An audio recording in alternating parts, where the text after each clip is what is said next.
오늘은요, 그동안 우리가 진행되어 왔던 히브리서 강론의 마지막 시간입니다. 이 히브리서는요, 상당히 난이도가 높습니다. 그래서 바라는 것은 잘 설명하지 못했지만 여러분 유튜브에 올라와 있는 영상을 되새기만한 시간을 가지면 결코 손해가 없을 줄로 믿습니다. 오늘은요, 제목이 성도들의 실행과 성정 그랬습니다.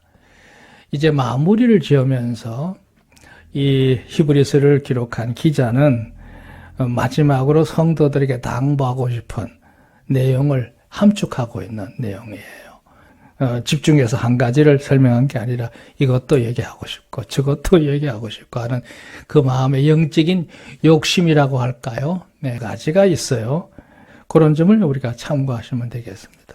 본문 내용으로 보면 길다고 생각하지만 실제적인 핵심은 17절까지가 핵심이고요. 저 25절까지 마무리의 인사 송령이에요. 자, 여기 인연 볼까요? 하나님을 잘 섬기려면 늘 이거 우리가 마음에 가지는 한결같은 우리 마음속의 의지지요. 내가 하나님을 잘 섬겨야겠다.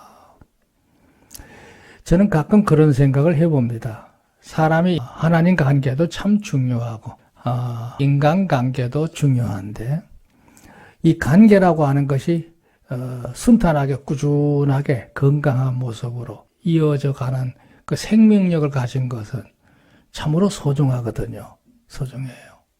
한 예로 여러분이 지금까지 살아오면서 여러분 주변에 여러 관계들을 형성해 왔을 텐데 그 관계가 좋은 모습으로 일생을 함께하고 있다면 그분들은 참 복받은 분들이다. 그렇게 생각합니다.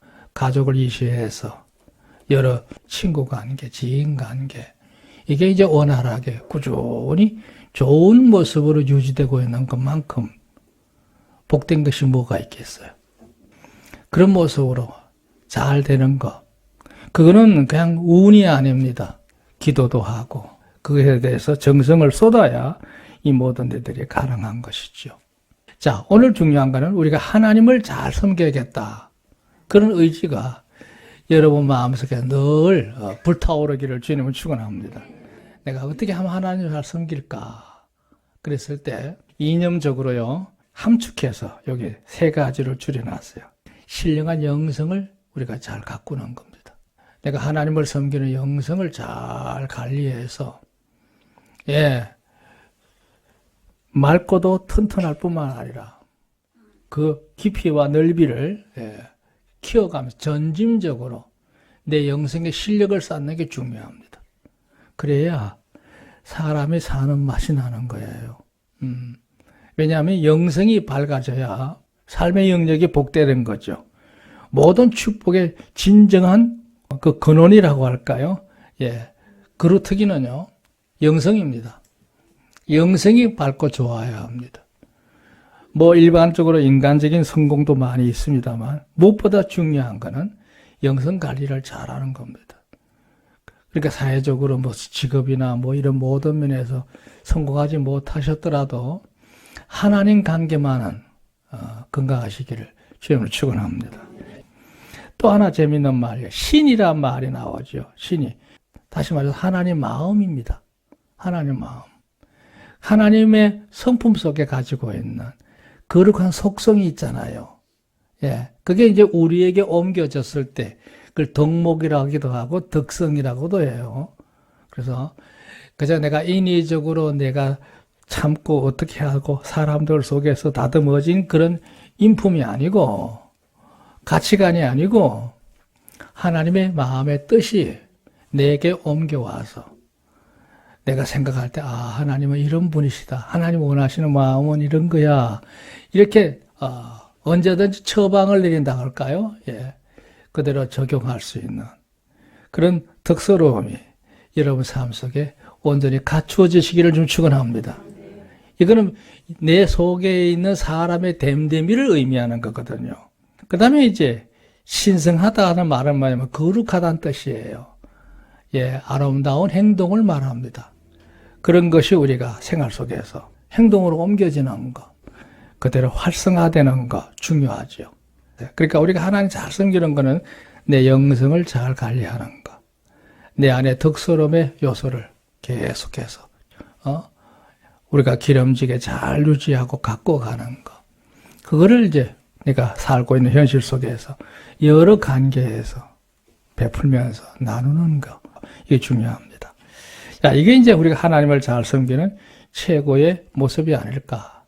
저는 그렇게 세 가지로 정의를 내려봅니다.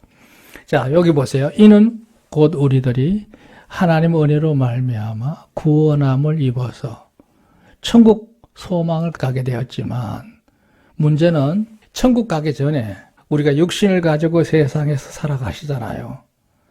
예, 사람마다 길이가 다릅니다만 그 육신의 생애를 살아가는 동안 그 한 생애를 어떻게 살 것이냐가 이게 중요하거든요. 왜? 하나님 관계가 잘 맺어진 것만큼 그것을 유감없이 실력을 발휘할 수 있는 현장입니다. 소위 말하면 하나님과 관계를 제대로 펼치는 삶의 적용적인 현장이에요. 그래서 여기 보여서 육신의 한 생애를 살아가면서 여기 앞에서 그랬어요. 누구 앞에서? 하나님과 사람들 앞에서, 이런 얘기예요. 그 개인적인 자기중심적인 의식을 버려야 된다는 뜻이에요. 또 하나가 있죠. 곳에서. 예, 어느 곳이든지. 그리고 것에서라는 말이 무엇을 하든지, 이런 얘기예요. 내가 당면한 문제를 만났을 때, 그런 사안에서 항상 우리가 마땅히 감당해야 될 책무가 있죠. 해야 될 사명이 있는 거예요. 그 일에 그냥 우리가 아무렇게 생각 없이 사는 자가 아니라 좀 소상하게 생각하고 하나하나 신중하게 처신하는 여러분 되기를 주의 이름으로 권면합니다.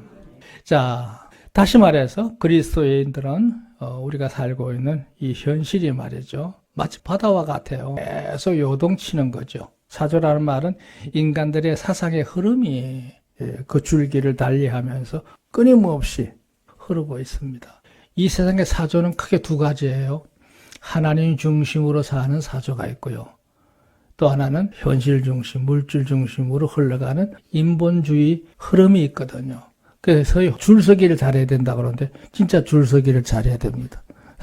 하나님 편에 하나님에게 속한 자로서 이 흐름에서 이탈하지 않고 끝까지 승리하는 여러분들에게 축원합니다.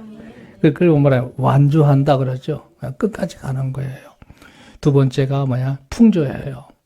내가 사는 주변에 보면 사람들이 군집을 이루어가면서 다수를 이루고 있는 것들이 있어요.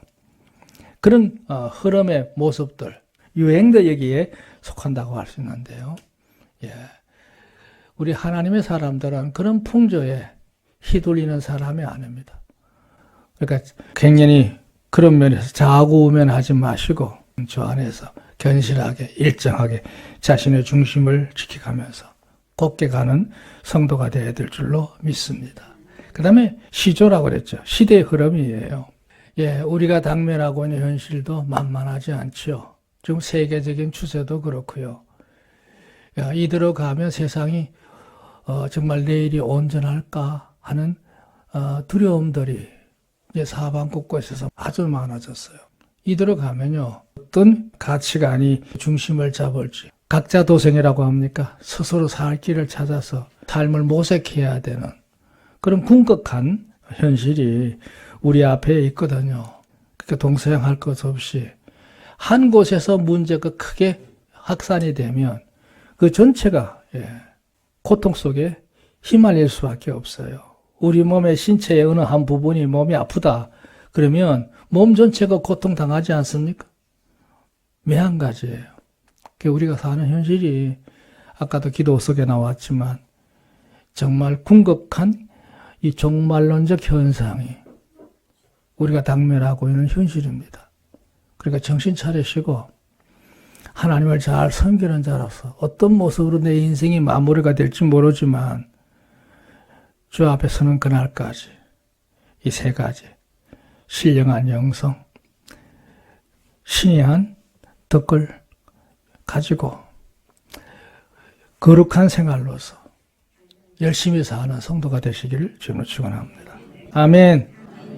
자, 두 번째 볼까요? 그리스도인의 삶에 대하여 이러기를, 우리가 하나님을 섬기는 생활을 표현할 때 아주 간략한 말이 뭐냐면 신앙생활이라고 그러죠. 신앙생활. 근데 사실 이 말은 복합어입니다. 이는 곧 하나님을 섬김에 있어서 내면적으로 믿음의 생활을 이루는 것이 신앙의 요소고요. 당면한 현실이나 현장이나 현세에서 실천적으로, 행동적으로 말이죠. 선의의 덕목을 나누는 삶을 사는 게 생활이거든요. 그래서 신앙과 생활이 합쳐져서 신앙생활이에요. 그냥 교회만 다닌다고 신앙생활하는 게 아니에요. 그래서 하나님을 섬기는 마음과 내 일상의 삶이 잘 연결되고 조화를 이루어서 그것을 통해서 하나님 보실 때 하나님을 섬기는 마음가짐도 좋고 세상을 살아가는 생활 태도도 바람직한 성도로 사는 것. 그게 진정한 신앙생활이다. 오늘 새삼스럽게 그 얘기를 하고 싶어요. 그래서 일어났어요. 그래야 하나님의 사람들은 많은 곤란들을 물어나고 어떤 일을 만나든지 세상의 끝날이 이루어질 때까지, 그날까지 이 두 가지 역할, 한 앞에 바로 서는 것과 세상에서 바르게 사는 이 모든 모습들이 잘 갖춰져야 된다. 그러려면 우리가 어떻게 살아야 될까? 그걸 오늘 본문 속에 담고 있어요. 몇 가지로 요약을 해놨으니까 참고하시면 되겠습니다. 자, 본론 들어가서요. 그동안의 큰 주제는 히브리서를 말하는 겁니다. 히브리인들 가운데서 복음으로 회심한 성도들, 그들이 이제 초창기니까요. 초대교회 당시에는 갈등들이 많았습니다. 지금도 이스라엘 백성들 가운데서 이 크리스천들, 그리스도인들을 이렇게 뭐랄까요? 업신 여기는 풍조들이 상당수 있어요. 초창기는 뭐 오죽했겠습니까? 그랬던 때에, 예수님을 구주로 영접했지만, 사회적인 모든 분위기 속에, 인간관계 속에서, 그게 감당하기가 힘드니까, 우왕좌왕하다가, 이탈하는 경우도 있고, 그들에게 나이 넘어가는 사람도 있고, 어떤 극한 경우에는 도리어 핍박자가 돼서 앞장을 서는 사람들이 있게 된단 말이죠. 사람이 약해서 그런 거예요. 거기에 대해서 이제 염려하면서, 히브리서의 대부분 말이죠. 상당 부분을, 예수님의 복음을 가지게 되는 걸 우리가 축복으로 알고, 그것에 대해서 바르게 확신을 가지고 담대하게 살아가라. 이렇게 강조하는 그 예수님의 우월성에 대해서 이 히브리서가 그동안 많은 부분을 할애했잖아요. 그러고 난 다음에 이제 마무리를 지어가면서 그리스도인으로답게 살려고 하는 것은 이렇게 사는 거다. 그런 면을 건면해 왔던 같은 거네요. 이제 마무리를 짓는 장면이 나와요. 그러면서 이제 마지막 인사하고 마칩니다. 자, 대표적인 게 두 가지인데요. 일상적으로 성도들이 가지는 삶의 됨됨이라고 할까요? 그 모습을 이제 1번 항목에 6절부터 6절까지 몇 가지로 다루고 있고요. 두 번째, 스스로 우리가 나서서 자원해서 실천해야 될 요소들이 뭔지, 지극히 개인적인 삶의 모습의 태도를 언급하고 있는 것이 두 번째 대지예요. 그리고 이제 마지막으로 마무리를 지으면서 안부도 전하고, 기도도 부탁하고, 이러면서 이제 복을 빌면서 마무리가 되고 있습니다. 자, 1대지. 일상들의 훈계 그랬죠. 6절까지 내용인데요. 크게 한 세 가지로 구분할 수 있어요. 형제 사랑하기를 계속하고, 손님 대접하기를 잊지 말라. 이로써 부주 중에 천사들을 대접하는 이들이 있었느니라. 자기도 함께 갇힌 것 같이 갇힌 자를 생각하고 자기도 몸을 가졌은즉 학대받는 자를 생각하라 그랬습니다. 이게 뭔 말이냐면요. 여기 형제를 사랑하기를 계속하라 하는 말은 뭐 당연히 하는 일반적인 권면이라고 할 수 있죠. 서로 존중하고 아끼고 보살피는 거, 그걸 우리가 마땅히 해야 될 거 아니겠어요? 그게 이제 인간성 가운데 가장 기본입니다. 중요하죠. 근데 오늘 여기서 말하는 말은 2절이 중요한 건데, 여기 손님 대접하기를, 잊지 말라. 그렇게 언급하고 있어요.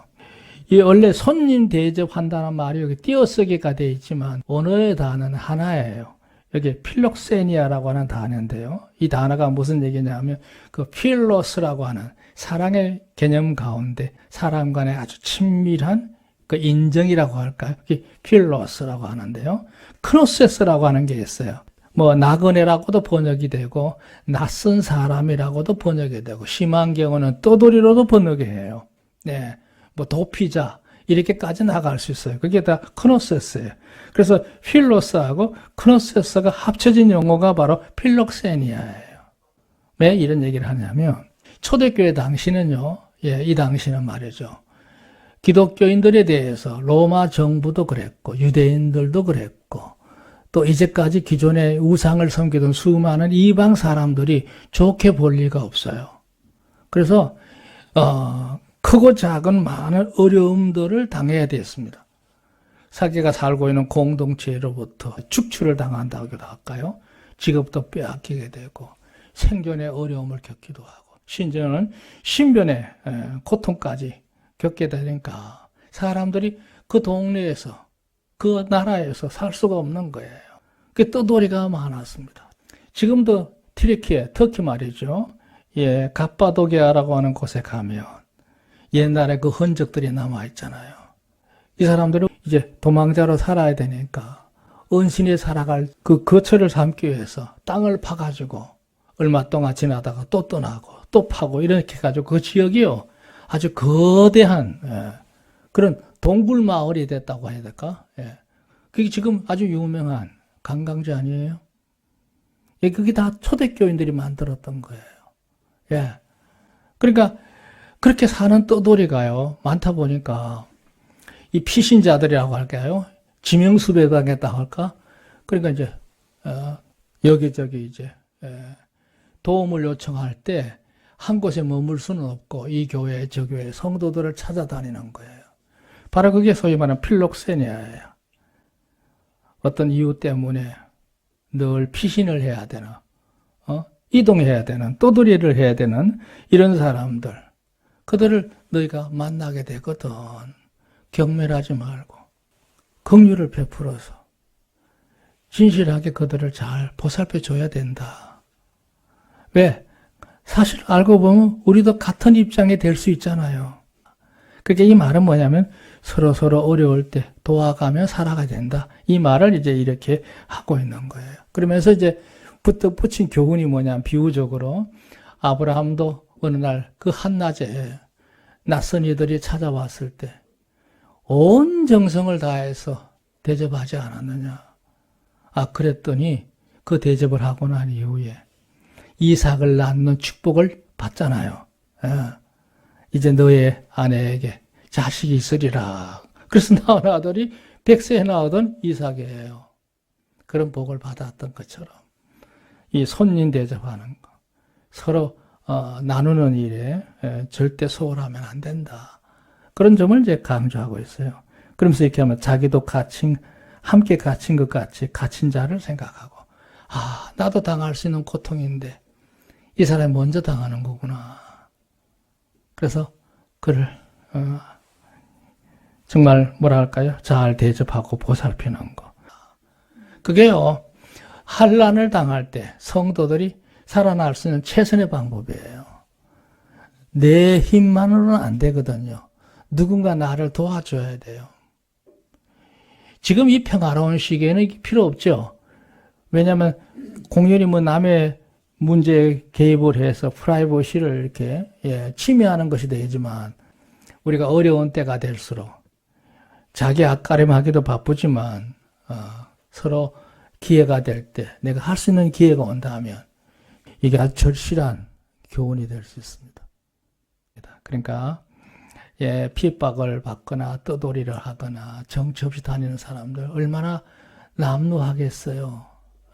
옷도 좀 챙겨주고 먹을 것도 챙겨주고 할 수만 있다면 노잣돈도 이렇게 좀 챙겨주어서 그들이 살 수 있도록 도와주는 것.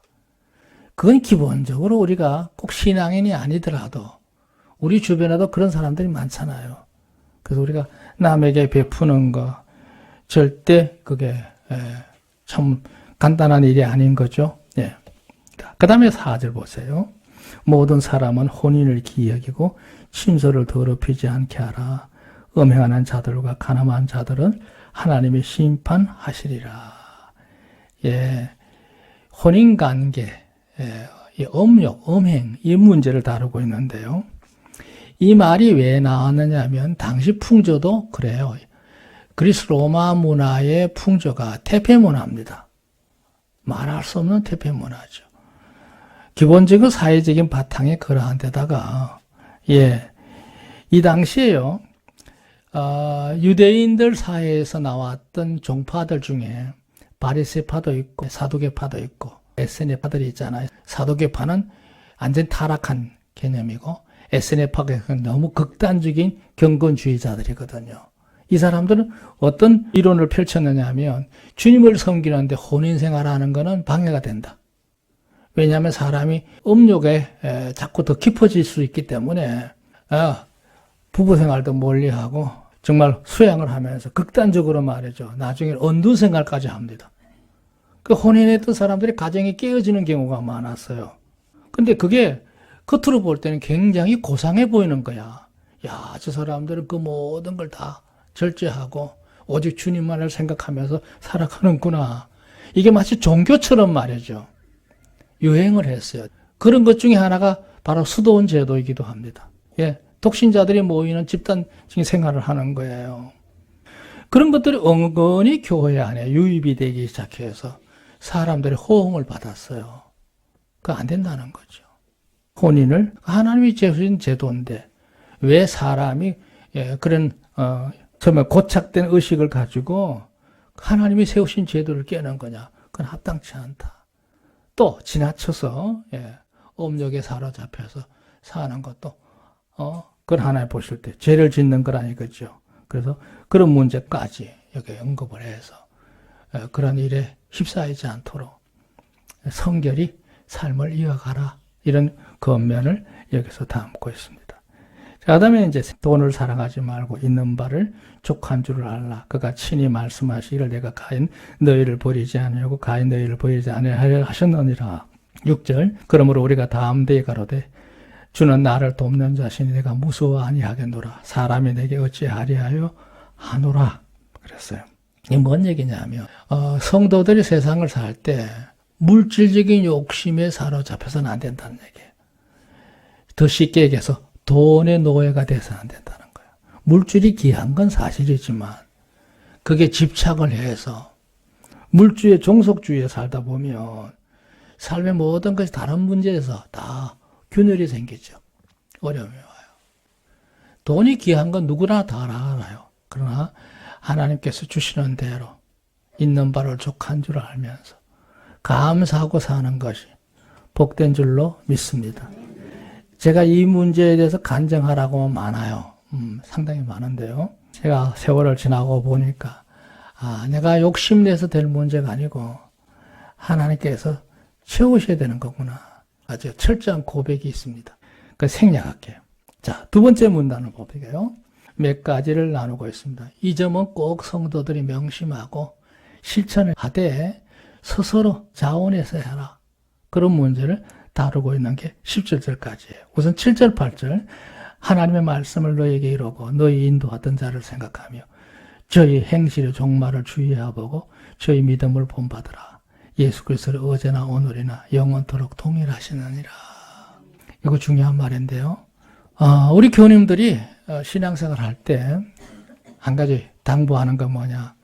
여러분 주변 관계에서 우선 신앙적으로 나보다 선배라고 여겨지는 분들, 그 가운데 좋은 모습으로 덕을 끼치는 분들 있잖아요. 그분들을 유심히 잘 보면서 그분들처럼 살기를 힘써서 따라가라는 얘기예요. 모본을 삼으라는 얘기예요. 이 교회가 81년도에 세워져서 지금까지 오는 동안에 하나 앞에 몸된 재단에 등록이 돼서 한 지체가 된 이후에 꾸준히 자신의 자리를 지키면서 하나님을 섬겨오는 이들이 있잖아요. 참 존경스러운 일이에요. 제가 그분들을 일일이 거명하지 않겠지만 제 마음속에 참 감사하다. 참 귀한 분이더구나. 그런 마음을 늘 갖고 삽니다. 다 좋을 수는 없지만 그래도 좋은 모습이 다들 있잖아요.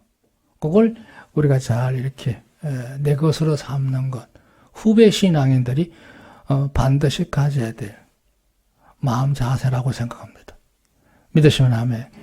그래서 저희 믿음을 본받아라. 참, 그거 아름다운 거예요. 그래야 신앙의 계대가 일정하게 흘러가는 거예요. 강처럼. 한 세대가 잘 생겼는데 그 다음 세대가 변질돼? 그러면 아무 의미 없죠. 그 본받지 않아서 그래요. 좋은 모습을 본받는 거. 늘 일심으로 한 마음으로 주님을 섬기면서 하나님 앞에 예배드리면서 하나님을 섬기는 백성으로 사는 거.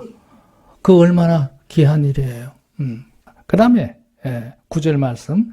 여러 가지 다른 교훈에 끌리지 마라. 마음은 은혜로서 굳게 함이 아름답고 식물로서 할 것이 아니니 식물로 말미암아 행한 자는 유익을 얻지 못하나니라 그랬어요. 이게 뭔 얘기냐면요. 당시 교훈들, 유대인들은 기본적으로 율법 사회에서 살았기 때문에 삶을 간섭하는 율법들이 많았습니다. 그리고 몸에 배에 있는 여러 가지 많은 것들이 있잖아요. 그러다가 복음을 받아들여서 교회 생활로 돌아다 보니까 이걸 버려야 될지 말아야 될지 이런 문제에 대해서 고민을 하게 되는 거예요. 그러니까 심약한 이들은 또 여러 가지 일에 확신이 부족한 이들은 갈등 속에 사는 거예요. 그러니까 복음 외에 다른 것에 구애받지 말고 주님을 영접했으면 그 일에서 감사하고 계속해서 전진하라. 이 얘기를 담고 있는 거죠. 그 다음에 이제 10절부터 저 12절까지가 또 한 단락인데요. 우리에게 제단이 있는데 그 위에 있는 제물은 장막을 섬기는 자들이 이 제단에 먹을 권한이 없나니 이는 죄를 위한 짐승의 피는 제사장이 가지고 성소에 들어가고 그 육체는 영문 밖에 불사람이라. 12절 그러므로 예수도 자기 피로서 백성을 거룩하게 하려고 성문 밖에서 고난을 받으셨느니라. 그랬어요. 이게 뭔 얘기냐면 좀 복잡한 얘기인데요. 율법 사회에서는 제사장 제도를 통해서 하나님을 섬기는 일을 유지해 왔잖아요.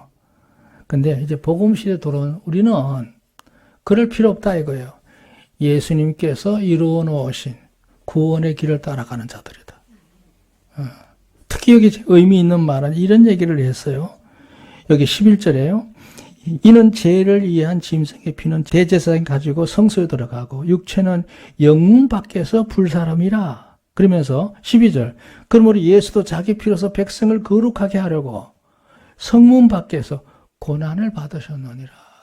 이게 뭔 얘기냐면요. 구약 시대에 제사를 드릴 때 고기를 제외한 나머지 내장이라든지 뭐 이런 것들 일종의 폐기물이죠. 그걸 그냥 버리지 않고 진영 바깥으로 나가서 불태워가지고 없애버렸어요. 그게 무슨 얘기냐면 대접을 받지 못하고 내버림을 당하는 상태를 의미하는 거예요. 예수님이 십자가 지실 때 골고다 언덕은 지금은 예루살렘 도성 안에 있는 한 교회, 성모교회가 있지만 예수님 당시에 골고다 언덕은 예루살렘 도성 바깥에 있었어요. 사형장이 그럴 수밖에 없지요. 주거지 안에 있을 수는 없는 일이잖아요. 우리는 공동묘지와 같은 거예요. 그 예수님께서 성문 바깥으로 끌고 나가서 거기서 폐기 처분당한 거예요. 그거는 뭐냐면 사람이 받을 수 있는 수모 중에 최악의 수모예요. 그런 수모를 주님이 스스로 감수하시면서까지 십자가 지신 이유는 뭐예요? 우리를 구원하기 위해서. 그런 버림을 당하는 일을 스스로 받아들였다는 거예요. 그렇게 해서 이루어진 구원이다 말이지. 그러니까 우리가 소유하게 된 이 구원의 하나님의 구원의 백성이 된 거는 보통 이루어진 은혜가 아니다. 그걸 늘 감사하게 여겨서 저 앞에 잘해야 된다. 이런 의미를 담고 있는 게 바로 이 본문 장황한 설명이에요. 그 다음에 이제 13절부터 15절까지 그런즉 우리는 그 능력을 쥐고 영문 밖으로 그에게 나가자. 우리도 그렇게 살자 이거예요. 우리가 주님을 섬기는 일로 인해서 어려움을 당한다 하더라도 그거를 서러워하지 말고 낙심하지 말고 주님이 당하셨던 그 버림처럼 우리도 당당히 그 십자가를 지는 일에 각오해야 된다. 그런 의미를 담고 있어요. 재미있는 말, 우리가 여기는 영구한 도성이 없고 이 세상에 우리가 의지하고 절대적으로 추구할 도성이 어디 있느냐 이거예요. 오직 우리에게 있다면 장차 올 것이다. 천국에서 누린 줄로 믿습니다. 그러면서 15절 말하기를 이러므로 우리가 예수로 말미암아 항상 찬미의 제사를 하나님께 드리며 살자. 이는 그 이름을 전가하는 입술의 열매니라. 할렐루야.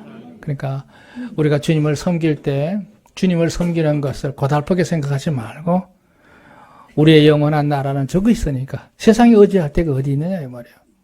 세상에 누리는 나 얼마나 누릴 수 있겠느냐. 우리에게 영원한 도성이 있다.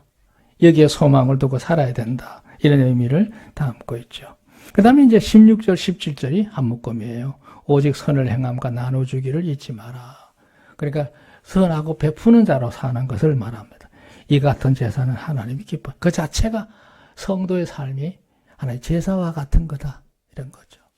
그러니까 우리가 사람들에게 친절을 베푸는 거, 그 복된 일이에요. 하나님이 기억하시는 일이거든요. 그러니까 무엇을 하든 내 이름으로 하지 마시고 주의 이름으로 행하시기를 바랍니다. 주의 이름으로 행하면 그 모든 선행이 하나의 제사와 같은 거야. 제사와 같은 거야. 너희를 인도하는 자들에게 순종하고 복종하라. 저희는 너희 영혼을 위하여 경성하기를 자기가 회개할 자인 것 같이 하느니라. 저희로 하여금 즐거움으로 이것을 하게 하고 근심으로 하게 하지 말라. 그렇지 않으면 너희에게 유익이 없느니라. 오늘 목회자 주간인데 딱 맞는 말이에요. 하나님의 말씀을 증거해서 깨우쳐가는 지도자를 잘 따라서 그 마음에 근심이 되지 말고 열심히 살아서 하나님의 복 받는 자가 되고 기쁨이 되는 자가 되라는 얘기예요. 할렐루야. 믿습니다. 예. 자, 그 다음에 이제 18절부터는 이제 마지막 마무리가 일반적인 인사로 진행됩니다. 그 편지 쓸 때 마지막에 그러잖아요. 끝으로 바라는 것은 이렇게 쓰잖아요. 그 얘기입니다. 18절. 우리를 위하여 기도하라. 우리가 모든 일에 선하게 행하려 함으로 우리에게 선한 양심이 있는 줄을 확신하노니 내가 더 속히 너에게 돌아가기를 위하여 너희 기도함을 더욱 원하노라 그랬어요. 우리 서로 만날 때까지 건강하게 잘 지내기를 위해서 기도해달라. 당연한 얘기지. 서로 떨어져 있으니까요. 이 서신을 썼던 이 기자는 감옥에 있든지 아니면 더 타국에서 힘들게 사역을 하고 있었을 거란 말이죠. 그 언제 하나님이 기회 주실는지 모르지만 너에게 돌아가서 만나기 원한다. 그때까지 우리가 서로 잘 지내기를 바라고 건강한 모습으로 있다가 만났으면 좋겠다. 그걸 위해서 늘 끊임없이 서로를 위해서 기도하자. 아멘. 그런 마음, 애틋한 마음을 얘기하는 거죠. 그 다음에 20절부터 보면 21절 양의 큰 목자이신 우리 주 예수를 영원한 언약의 피로 죽은 자 가운데서 이끌어내신 평강의 하나님이 아주 멋있는 말이 있어요. 모든 선한 일에 너희를 온전케 하사 자기 뜻을 행하게 하시려고 그 앞에 즐거운 것을 예수 그리스도로 말미암아 우리 속에 이루시기를 원하노라. 영광이 그에게 세세무궁토록 있을지어다. 그러니까 이제 이 서신을 마음에 나오면서 축복이죠. 22절 형제들아 내가 너희를 권하노니 겉면의 말을 용납하라. 내가 간단히 너희에게 썼느니라. 이 말은 뭐냐면 이 히브리서를 통해서 좀 심한 말을 한 것도 있잖아요. 어떤 건 아주 예민하게 반응했던 겉면들도 있단 말이에요. 그거를 마음에 거부하지 말고 그대로 받아들였으면 좋겠다. 다 너희에게 유익하기 위해서 이런 모든 겉면을 행한 거다 하는 노파심을 얘기하는 거예요. 지금 이게 상처받지 말고 순순하게 받아들여 달라. 그런 부탁을 하는 거죠. 우리 형제 디모데가 노인 것을 너희가 알라. 그가 속히 오면 내가 저와 함께 가서 너희를 보리라 그랬어요. 이때 디모데는 아마 교회 지도자로서 핍박을 받아서 감옥에 있었던지 어려움에 처하고 있었다는 얘기죠. 곧 석방이 될 거다. 그러면 내가 너와 함께 가서 그와 더불어서 너희를 만나고 서로 해포를 풀 수 있도록 그렇게 되기를 기대한다. 뭐 이런 일반적인 안부라고도 할 수 있죠. 그 다음에 이제 마무리 짓는 말이에요. 24절. 너희를 인도하는 자와 모든 성도에게 문안하라. 그 지도자를 말한 거예요. 그곳에 있는 지도자와 더불어 모든 성도들이 한 마음 돼서 평안하게 지냈으면 좋겠다는 거죠. 여기 이탈리아라 말은 지금의 이탈리아 로마 이탈리아를 말합니다. 온 자들로 너에게 문안하니라. 그러니까 이곳에 있는 지도자들도 너희 성도들을 위해서 늘 생각하면서 기도하고 있다. 안부를 전하고 있다. 복을 빌고 있다. 이런 얘기죠. 25절 너희 모든 사람에게 있을지어다. 아멘 하세요. 이 복이 여러분 삶 속에 늘 함께 하시길 주님으로 축원합니다. 헬라어 성경 원문에는 25절 끝에 아멘이 붙어 있어요. 다시 한번 합시다. 은혜가 너희 모든 사람에게 있을지어다. 하나님의 축복이 함께 하심을 원합니다. 이 히브리서가 이제 이렇게 해서 전체 강론이 마무리가 됩니다. 부족했지만 이 히브리서를 통한 여러 모든 깨달음들이 조금이라도 여러분의 영적 생활에 큰 유익이 되기를 바랍니다. 하나님 축복하실 줄로 믿습니다. 할렐루야.